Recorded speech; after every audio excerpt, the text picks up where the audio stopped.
Ito mga amigo, papakita ko sa inyo. May dudukturin tayo ngayon dito. Ito, narinig nyo ba? Napakalakas ng sipol. Ayan o. Diba? Ang lakas-lakas ng sipol. Kapag ganito mga amigo, maririnig nyo sa inodoro nyo, kakabahan na kayo. Baka mamaya biglang sumabog yan. Diba parang missile? Papatayin muna natin itong angle bulb na ito para i-disconnect na natin ang mga linya. Diba? Ito, tatanggalin natin ito, mga nakakonect dyan, tapos para maalis na ito. Alisin na yung tubig na yan para hindi tayo magbaha. Alright. Ito kasi mga amigo, may nakakonect na BD dito, kaya kailangan alisin muna natin yan. Ayan. Alisin muna natin yung flexible na supply. Ayan.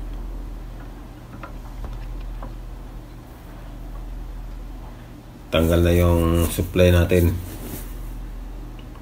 Tapos ito na yung adapter to ng BD. Ayan. Kailangan tanggalin din natin to. Okay. Medyo may kasikipan lang mga amigo, kasi may cabinet kasi dito sa gilid. Kaya medyo ayan, natanggal na natin. Ayan, tabo-tabo lang muna. Pag may tabo, alam na yan. Mga amigo dito, pag bahay na may tabo, ay sigurado yan, Pilipino yan. Ayan. Tanggalin natin itong nut nya para mahugot na natin yung fill valve dun sa loob. Okay. Para paawasin natin yung tubig, palabasin. Ayan. Sasahurin natin ang tabo. Tapos iangat natin yung fill valve dun sa taas. Ayan. Para di magkalat yung tubig. O, diba?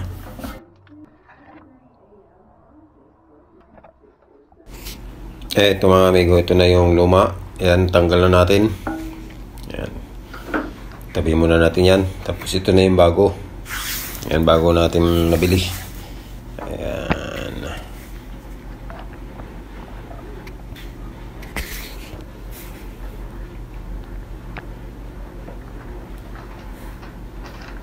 Ayan, manual.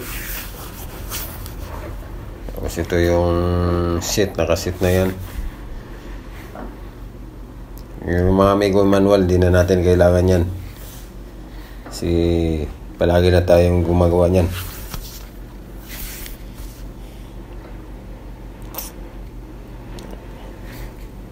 Ito, kakabit na natin. Okay. Adjust muna natin yung taas niya. Ayan. Para mataas yung karga ng tubig. Ayan.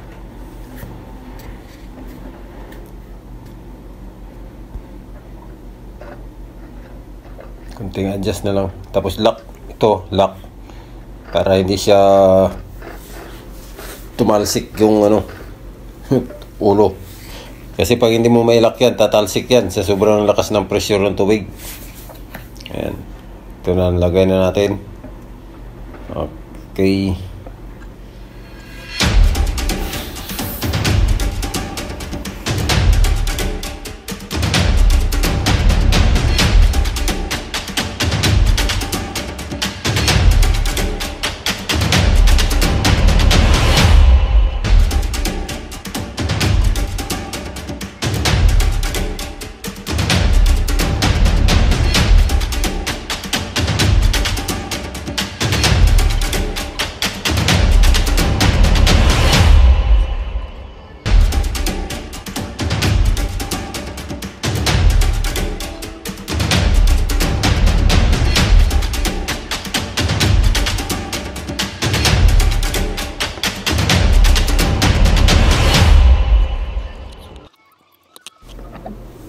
Ito na mga amigo, na ikabit na natin.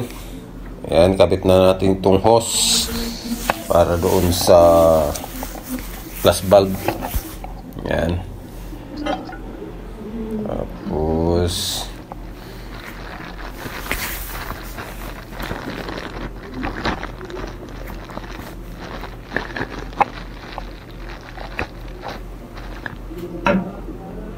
ilagyan natin siya ng itong pinakadulo niya para hindi siya tatalon-talon. Ito yung lock. Yan, lagyan natin dito sa bunganga ng tubo. Yan. So, ito yung magkakarga mga amigo pag plenas natin, yung may lumalabas na tubig. Yan, siya yung nagsusupply. Buksan na natin itong angle valve para matesting na natin. Alright. Ayan na. O, diba? So, wala na tayong maririnig mga amigo. Tahimik na. Itong naririnig natin, ano na lang ito, yung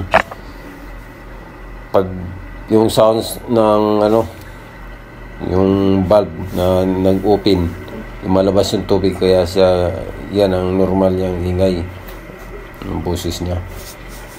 Hindi yung kagaya kaninang sa umpisa na nagwi-whistle, parang bomba.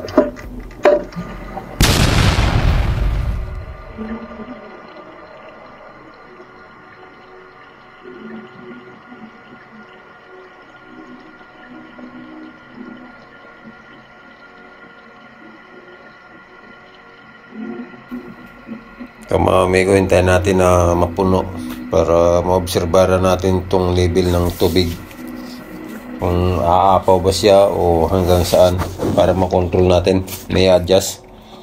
Ayan, ito halos puno, pero kailangan natin ibaba ng konti yan para hindi siya aapaw. Ito i-adjust natin. Yan, ibaba natin itong float para medyo bumaba ng bahagya yung tubig.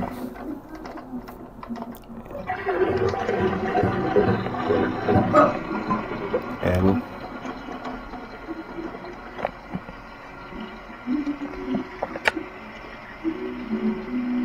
Ayan mga amigo, tama na itong level na yan.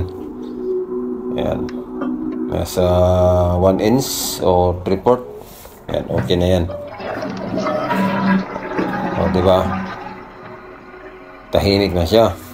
Nananahimik na siya. Hindi na siya nagwi-whistle. O, diba? Kaya muna natin siya na magkarga para okay na. Alright.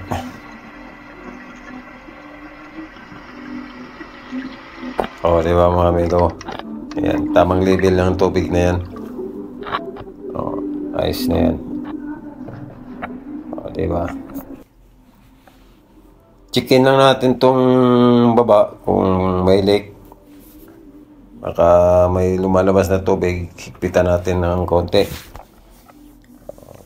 Okay.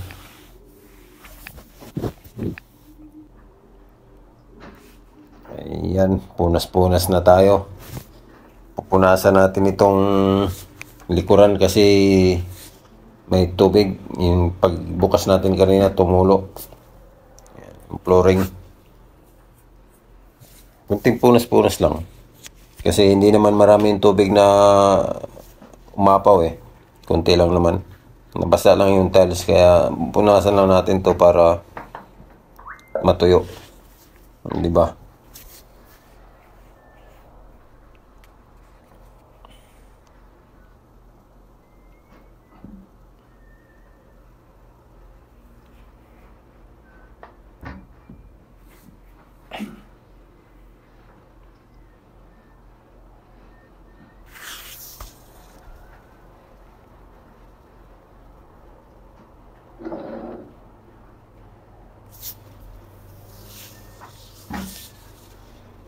Itong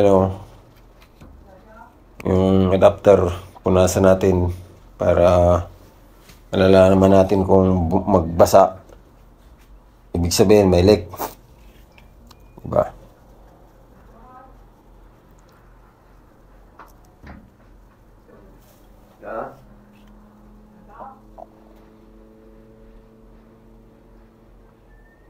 Ayos, okay. Walang leak. Diba? Tuyong-tuyo. Kaya okay yung pagkahigpit natin. Hindi naman natin pwedeng higpitan to ng sobra dahil plastic lang, baka mabiyak. Diba? Ayos mga amigo, walang leak. Ayan. Kunting himas-himas lang. Himas-himas lang ng konti. Ayos na yan. Diba?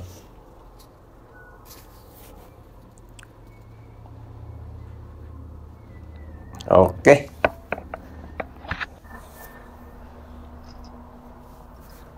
Mga amigo, babalik na natin itong takip dahil okay na tayo.